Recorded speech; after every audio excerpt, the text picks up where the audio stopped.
Salut à tous les amis, c'est un grand plaisir pour moi de vous retrouver dans cette nouvelle vidéo où on va analyser ensemble les barrages de la Coupe du Monde 2022.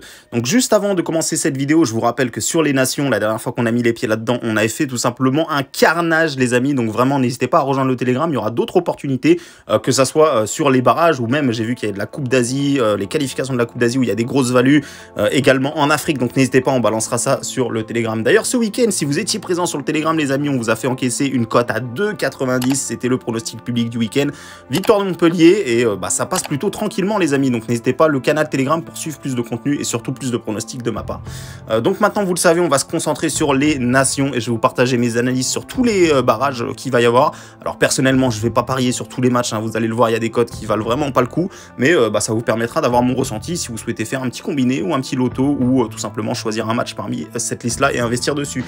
Donc le premier match ça va être l'Italie contre la Macédoine du Nord, ça m'intéresse vraiment pas du tout. Pour moi les Italiens sont supérieurs à la Macédoine, ils devraient l'emporter plutôt tranquillement. En plus ils ont un effectif qui est quasiment au complet, hein. On le voit, ils ont très peu d'absents. Du côté de la Macédoine du Nord, ils ont en plus des suspendus, hein. Je pense notamment à Elmas, le joueur du Napoli, et ils ont un autre joueur assez important, un milieu de terrain qui est absent pour ce match là. De toute façon qu'il soit là ou pas, je pense que l'Italie est beaucoup trop fort, et en plus de ça le match sera à Palerme en Italie, donc voilà, pour moi il n'y aura pas photo. Je vais vous donner 2-0 la qualif de l'Italie, mais pour moi il n'y a pas grand chose à aller chercher sur ce genre de match aussi bas côté. Pays de Galles contre l'Autriche, là on arrive sur des vrais 50-50, là on a un vrai match, le Pays de Galles qui est à domicile, qui sera soutenu par tout son public, hein. Le match est à Cardiff, et de l'autre côté on a l'Autriche qui sera emmené par David Alaba. Il y a quand même pas mal de joueurs du côté de l'Autriche, ça déroule plutôt bien, mais pour moi le Pays de Galles à domicile ça me semble quand même plus supérieur.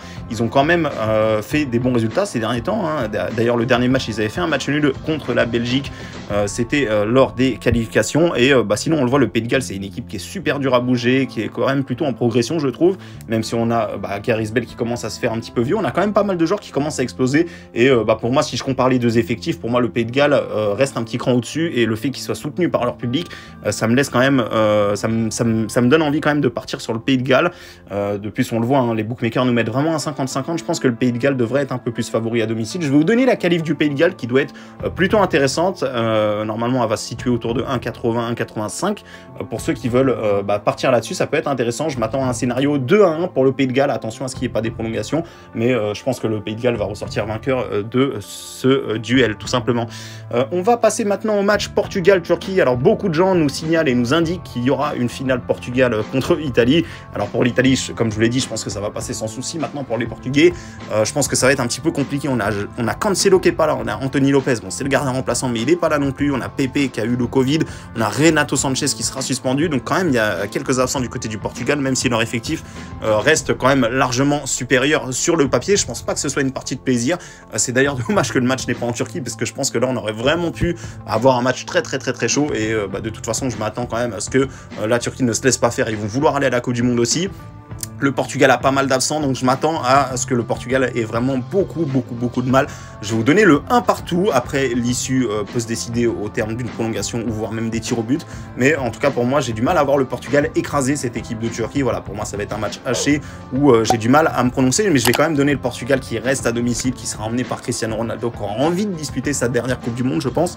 Et voilà, je vais vous donner la qualif du Portugal, mais sans grande conviction. Franchement, vu la cote, c'est clairement pas intéressant pour ma part. Mais voilà, c'est ce que je pense de ce match là. Donc un partout, qualif du Portugal après le temps réglementaire.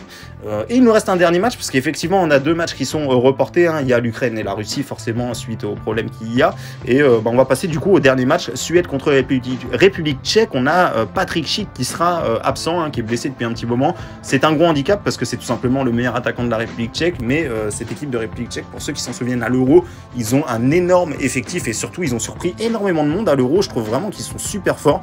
Ils ont un effectif qui est plutôt stable, dans le sens où ils ont des bons défenseurs, ils ont des bons milieux, ils ont des attaquants plutôt pas mal devant, donc vraiment cette équipe est plutôt complète. Je trouve difficilement des points faibles à cette équipe de République tchèque, qui seront emmenés en plus de ça par Thomas Soulan, et qui peut porter son équipe.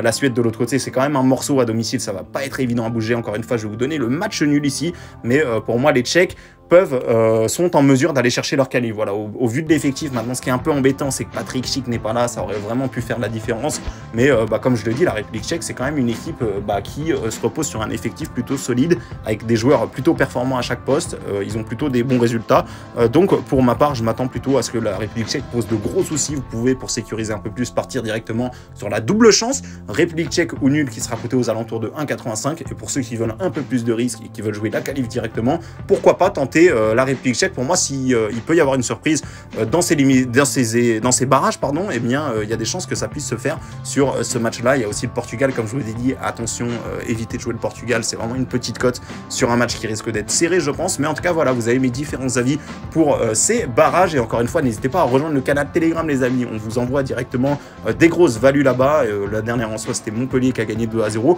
Et comme je le dis, il y en aura une autre. J'ai repéré un match sur les éliminatoires de la Coupe d'Asie, une très grosse value. Donc n'hésitez pas à rejoindre le canal Telegram, ça sera posté, je pense, d'ici demain. Voilà les amis, je vous remercie à tous d'avoir écouté ma vidéo et je vous dis à bientôt pour une prochaine vidéo ou à tout de suite sur le